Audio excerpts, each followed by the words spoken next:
Yoo-hoo! It's me, your old pal Surly again, and today we are going to cover yet another zombie movie for my second episode because the first one let me down so much. So, we're going to cover something that I found on Tubi. Anybody can watch it, absolutely free. Just, you got ads, but fuck it, it's Tubi. It's amazing. There's so many amazing things about it.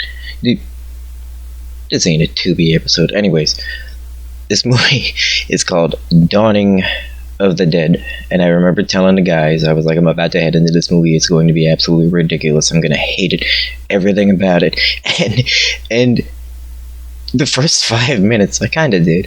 Because I was like, oh, this is very basic. And, oh, man, it's going to be another one of those movies where everybody's just... you know, it's another survival zombie movie, which it is. It is. I'm not gonna lie. But it is on another level. There's some bad points, I won't lie, but there's a lot of good points. A lot more good points than my last episode. I feel like I can talk a lot more and a lot happier on this because I'm not as crushed. I'll start with the bad.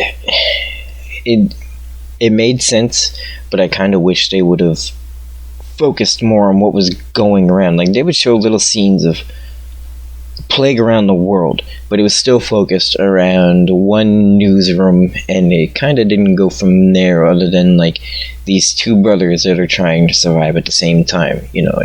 But besides that, there wasn't a whole lot of depth.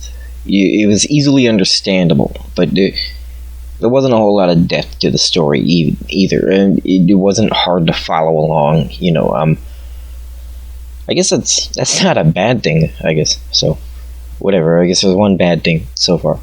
The funniest part about it is I expected, even after watching the first 10 minutes, just like a kind of a remake of Dawn of the Dead with a different name. And I remember telling the guys, I was like, these guys will do anything to avoid copyrights. But it is not. It is not. I think it's maybe British. I don't know exactly what country it was made in, but I remember the expectation also of, oh, this is British horror, this is going to be terrible, they can't do anything right. I'm kidding. It's a joke. Don't ban me. but no, it was I was very impressed.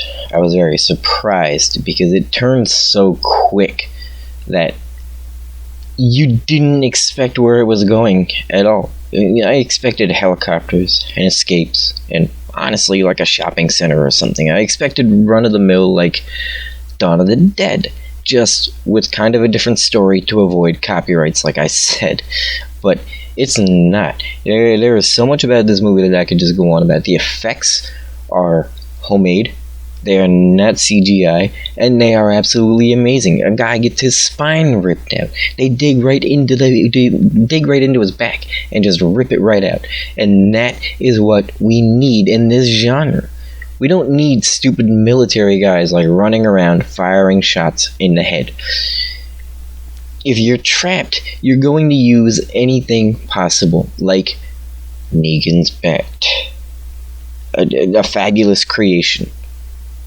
As much as I hate to admit it, it is, because it's very survivalist. The army's not gonna fucking be there right away to assist. There's gonna be chaos. People are gonna be surviving. I want to see the people that survive. I don't want to see tanks and missiles and nuclear explosions. I want to see their survival stories because they are what make the movie. Unless you're making an action movie, then that's fine. You know, do what you gotta do with the military grade. But the style they kept this in was very, very raw. It was very in the moment. You could tell everyone was stressed. You could easily see the acting as not as great as it was. You know, it was still a B movie, but a very good B movie. But it the attention did not take away from anything in the acting. You know, you could feel their passion, you could feel their emotion, and that is what we need in this genre. I've said it so many times already, but the gore factor, amazing. Effects factor, amazing. You can tell everyone put their part in to make this work. You can tell that this story just took it wasn't an overnight story made like Army of the Dead. It was very well thought out. Like, you could tell they really took their time and wanted to make a good zombie movie because we need them, and they really pulled through with that. There were points where you didn't know who to trust. There were points where you thought the person you trusted couldn't be trusted. There were points where you were just like, oh, fuck. There were points where your heart almost broke because the characters that you gain relationships with die. Like in any other movie. This is the way horror is supposed to be. They made it perfectly acceptable to the genre. It wasn't just another Dawn of the Dead. I was wrong, and when I'm wrong, I'm wrong. I'll admit it.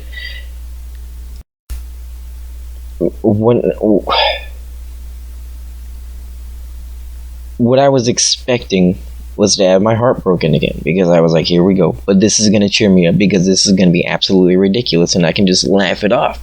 But it impressed me so much that I just came back and I was like, guys, this is one movie that I think we need to bring up. And that's why I wanted to make this my second episode, because it impressed me that much. I'm going to go over lots of classic stuff, lots of classic horror, because that's my deal. But I'm also going to watch new stuff. I'm going to give it a chance, and I'm going to give it a review. We're going to do toy reviews here, too, you know. We're going to talk about cartoons and that kind of stuff that we can all provide to the show. And I think everyone's doing great on their part to provide more content for you guys to enjoy. That's why this episode makes me so happy talking about this, because I feel like I can talk about something with you that's gonna save this everything. You know, it's not new by any means. It's not a new movie. It's not fresh. It's been out a while. I'm not even sure when the release was, but I know it's been at least a few years. But it's what we need. We need to stop ignoring directors like that and making people like Zack Snyder, Michael Bay, Colin Farrell. Fuck you guys. We need to stop making them famous. It's ridiculous. Why are we accepting this? We don't need to watch these movies. We don't need to make their money. It's easy as that. We need the lower class of directors back. We need B movies back to even out all the crap. Because there is so much mass-produced crap that, especially in horror, you've got ghost stories, or you've got, oh my god, my neighbor's gonna kill me and I don't know it because he's some kind of secret assassin, and that's supposed to be like horrifying. And it is. Because like I said in my last episode, that's reality. They keep trying to make reality horror. It's not. It's supposed to be fantasy. It's supposed to be Freddy Krueger. It's supposed to be giant bugs from outer space. It's supposed to be people coming out of the ground that have been dead for probably hundreds of years. They're decayed. They're dirty. But I love them. Did this movie have that? Not so much. But They paid tribute because they didn't make fast zombies. The zombies can run, but as you'd expect with rigor mortis and everything else, your muscles ain't gonna work unless it's a virus. And it was a virus. It was a terroristic attack, but they made it acceptable in the way that it wasn't like protected by the military. It was just kind of there. It was something that just kind of happened. Someone was working on something and it just went haywire, and this is what was produced out of it. It's a truly beautiful zombie story because it's all over the world. Everyone is burning. It's not contained to one city. It's a true pandemic, which is what it would be. Within minutes.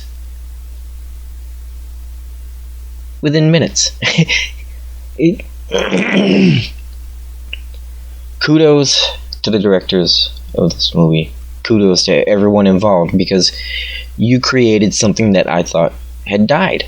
You gave me passion. You really did. Awesome work.